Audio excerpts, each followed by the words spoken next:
Okay, what's the truth? The truth is that I spent 20 years in the Air Force. The truth is I have 7 brothers. The truth is I'm an introvert. And the truth is I collect degrees. And the last truth is I'm a successful government whistleblower. And I'm going to tell you about my journey because it's been one hell of a journey.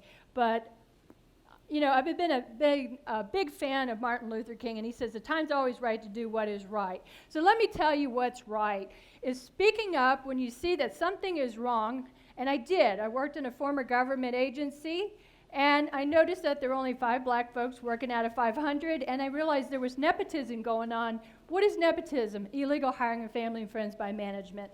That's me. It's a little while back. And I spent 20 years in the Air Force. So one thing I learned is leadership.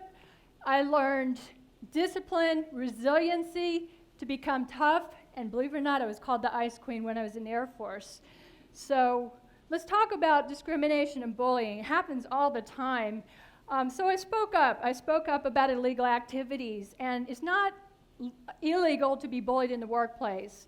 It is illegal to be discriminated, and that happens all the time. And if you get retaliated for filing charges with the Equal Employment Opportunity Commission, that's illegal. How do I know?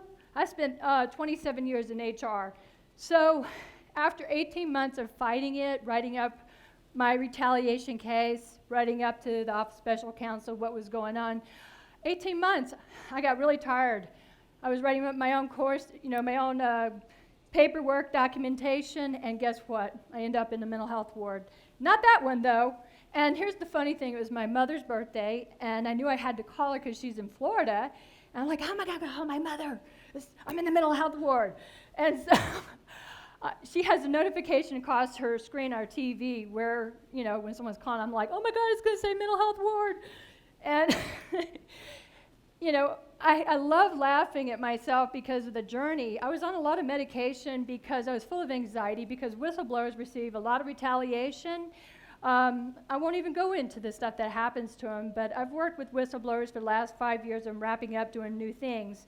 The thing is that when something bad happens in your life, you get to decide if you're going to be empowered or disempowered.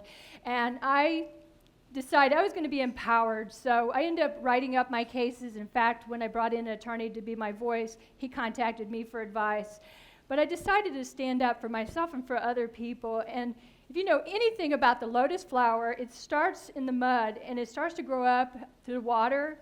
It goes through mud. So as I was talking about empowerment, is you get to choose if you want to be a victim, because many people stay victims because they've been traumatized. And I said, hell no to that. I'm out there, and I'm going to be an advocate. So I settled without a gag order. It's pretty unusual, pretty rare. You won't find too many people who did that. And I knew it was my journey. It was my soul's purpose. That's me in the middle. And I've become a life coach. And what I love about the coach program, I went to IPEC, and I know there's other people in here who went to IPEC, is it's 9 months, and you work on yourself before you work on others. And so here's what bullying did for me, because I chose to become empowered. I was on a nonprofit board for a while in Philadelphia, and I went around speaking around the nation, doing advocacy videos. I now have a podcast. And I was showing people how to stand up to bullying and discrimination. That's what you do when you have 27 years of HR. And yes, that sign says Bernie Sanders. The Concerned Veterans for America found out about me, and they paid for me to go up to D.C., and I did talk to Bernie Sanders and 29 other senators, and that was the day after he announced he was running for presidency. So pretty exciting times, because government whistleblowers don't get enough protection.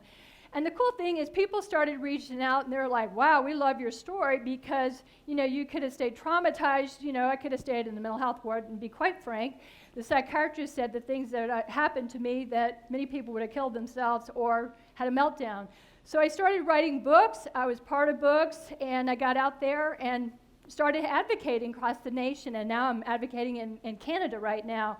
So we're never going to stop bullying in the workplace, because there's always going to be people out there that have had bad mentoring in their lives. They're narcissistic, but what we can do is stand up for ourselves. So that's what I'm doing today, is empowering others by writing, podcasting, speaking. I set the intention last year that I would get Erin Brockovich. Yes, that's Erin Brockovich. I set the intention I was going to meet her. Not only meet her, but she was going to endorse my work, and guess what? She is. She was on my podcast a couple months ago. She's asked me to do work with her. That's what whistleblowers do. They kick some butt. So, volunteering, how do we heal? How do we heal from our trauma? My biggest thing has been writing books, because when I help other people or work as a coach, speak, or I do my podcasting, bring on other people, it's very cathartic. It's very healing. I'm not triggered anymore. In fact, that was in D.C. That was a mental health conference with 5,000 mental health conference. Imagine being with 5,000 mental health conference people. And the thing is, they come up to me like, Dawn, we don't know how to help our people. We don't know how to help them when they're bullied. They have a very important role out there, but how do you empower people? That's me today. Here's what bullying did for me. I work for myself. I will never work for another person ever again. And I get to, as it says, today's the day, live your life with abandon. I remember having 9 days by my father's side as he was dying, because I could have never done that if I worked for somebody else. And it was such a wonderful experience.